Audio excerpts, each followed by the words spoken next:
What's up everybody, this is Scott and welcome back to another video. As you can see from behind me, I'm in a new studio. It's still a bit of a work in progress, so I kind of want to get back on the bandwagon of making YouTube content, so I figured I would go back to the old staple and do a headphone review, and I'm going to do a review of these Jabra Elite 65T. So as always, I'm going to look at a variety of different things. I'm going to look at the design, the sound quality, Bluetooth or any latency that you might have, any gestures if these particular earbuds have them, and the price as well. So I want to go ahead and get started directly with the design of the Jabra Elite 65T. So these are a truly wireless earbud, which means there are no cords in between like that of the Pixel Buds. They are IP55 rated, which means they're dust and water resistant. Basically, don't go swimming with them. That is not what they're there for. They're a completely plastic design, but I gotta be honest, they don't feel cheap in my hand. I had this like titanium grayish type color and I really love the look at it. When I put them in my ears, they didn't stick out too far. I didn't have like that weird look where I was jamming toothbrushes into my ears or anything like that. So I really like the design when it's sitting in my ear. Unfortunately, the buds are kind of this one size fits all approach, and they're a totally in-ear canal type feel, which means when I put them in my ear, they go pretty far in my ear canal and they kind of fit into this whole space right here in my ear. Quite honestly, the way that they felt when I was putting them in my ears, it kind of felt like somebody was jamming like weird plastic things into my ears, into the deep crevasses of my ears. Honestly, it hurt a lot. Not something that I was really fond of, and by far that's the thing about the design that I didn't like the most. Another thing that I didn't like about the design, and actually I'm going to go ahead and show you right now, is this particular doohickey right here. This is the case itself, and the case itself actually doesn't have a really nice closing. What I found was when I was using the earbuds, when I was putting them back in, and if I took them out of my pocket really fast, they would fly across the floor because it wasn't a nice latching mechanism on the case itself. The case by far is probably the worst design out of all aspects of these earbuds. Other than the case, I really like them, but there could be those times where you take it out of your pocket really fast and the earbuds fly out. Now let's move on to sound quality. Right out of the gate, let's understand, these are truly wireless buds. These are not gonna be like those really nice traditional ones, Sennheisers, Sonys, or anything like that. Keep in mind, these are truly wireless. So I'm going to compare them from a sound quality perspective to other wireless ones. The bass has a really nice punch and a kick to it. All the songs that I listen to, they kind of range from Bee Gees to Kendrick Lamar. Do not criticize my music choices. So the bass overall was really nice. Not too much. On some songs, if there was really heavy bass, it could kind of make things muddy, but overall, on the majority of songs that I listened to, the bass was fine. The instruments and the vocals came through nice and clear for an overall nice mid-range mix. I wasn't overwhelmingly impressed with the highs though. On songs that were a little bit bright, think something along the lines of like top 40 hits right now, the sound sometimes came across as a bit tingy and a bit harsh and sometimes sharp. They didn't sound overall great at kind of high levels, about 60 to 80% of the volume. That was a little bit too much for me, but that was just because of the way that the sound profile was on the buds right out of the box. The cool thing about the 65Ts, it does come with a companion app that you can adjust the equalizer. Honestly, I didn't mess with the equalizer too much because it just seemed a little bit too much for me. I also use Google Play Music, which means it has an equalizer built within, so then I was kind of double equalizing it. So it's like a double rainbow.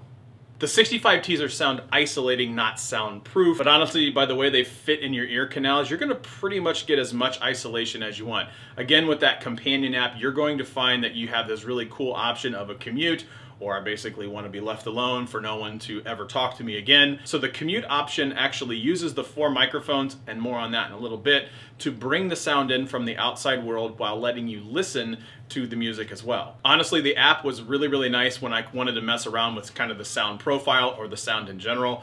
So the companion app is definitely a must. So I kind of talked about those 4 microphones. One thing that I do not like is actually the fact that it has 4 microphones. Not because it's bad sound quality, that is definitely not it. It's because it picks up all the sound from everywhere. For quiet office environments, for taking conference calls and things like that, it's perfect. However, if you're out commuting, you're on a bus, public transportation, or just walking down the sidewalk, it's going to pick up all the conversations all the way around you because the buds have a hard time distinguishing between your voice and all the other voices around it.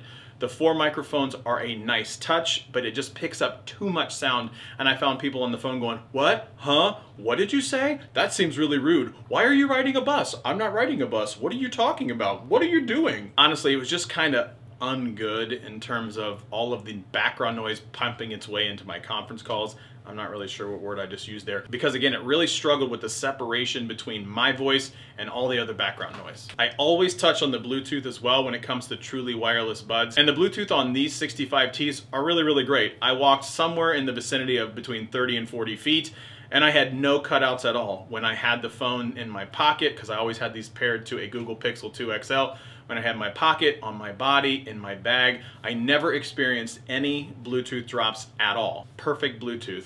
Same thing with latency. I had no latency issues, which meant that I was able to watch movies, watch YouTube videos with these in my ear, and I experienced none of those weird, like, old style movies where I would say something and then my voice would keep going, kind of like this. From a battery life perspective, I was able to get 5 hours when I was using the Jabra Elite 65Ts.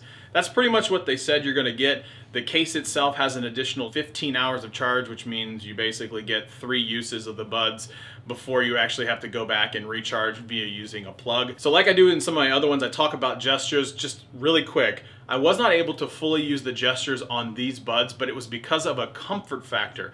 When I had these buds in my ears, again, I mentioned the feeling of jamming plastic down my ear canals. To kind of invoke the whole usage of the gestures and things like that, I had to press down on buttons inside my ears. It was just really uncomfortable. So it does have the ability to use Alexa, Siri, and the Google Assistant, but I didn't use it because it was just flat out uncomfortable to have them in my ear. So lastly, let's talk about the price. The Jabra Elite 65T at the time of this video come in at about $170. So they're a little bit more expensive than what you get with the AirPods or the Google Pixel Buds, but it's not a tremendous amount. Honestly, a lot of the features that you get, the companion app, the 4 microphones and things like that, those few extra dollars definitely can kind of sway you if you're going AirPod or Pixel Buds all the way to the Jabra Elite.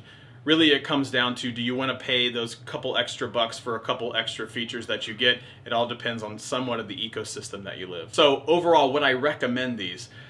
For me, I did not want to keep them, and the reason was from the comfort factor perspective. They just were not comfortable in one of my ears. That's the weird thing. In my left ear, I could have wore it all day, every day, wouldn't have even thought about it. My right ear, it really, really hurt when I had those in. It just did not have a good feel when it was in my right ear. However, if it would have felt great, I probably would have kept them. They definitely give the AirPods a run for their money. So that's it. That's all I have. Thanks for coming back and seeing another video. I am going to try to put out more content. As you can see, I'm going to work a little bit on my studio space. As always, like, share, subscribe, thumbs up, leave a comment below, and we will see you next time.